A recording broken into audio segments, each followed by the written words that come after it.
Welcome to the Roanoke County Board and Brief. I'm Em Portner and we're recapping the February 25th Board of Supervisors meetings. For each item, you'll find a timestamp for the meeting if you want to hear the full discussion.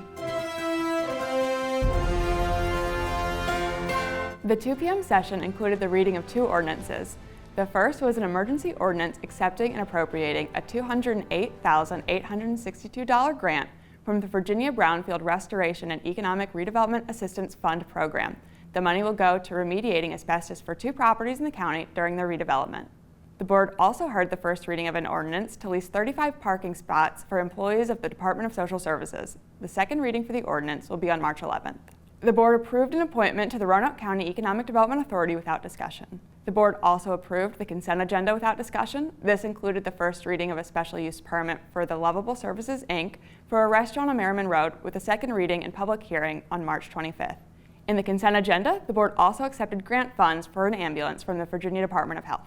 No citizens signed up to speak, and the board approved the reports without discussion.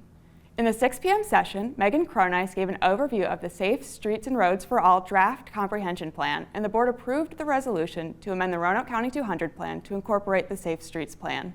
There was a second reading of an ordinance and public hearings for 2 items. The board approved the first petition to rezone approximately 12.6 acres from low-density residential to agriculture residential on Mayfield Drive.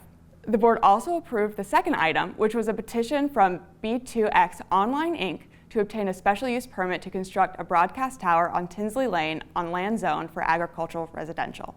Before the meeting ended, each board member gave their reports, which included an update of the remodel at W.E. Cundiff Elementary School after their recent tour. You can watch the full board meeting on Roanoke Valley Television's YouTube page. The next Roanoke County Board of Supervisors meeting will be March 11th at 2 p.m.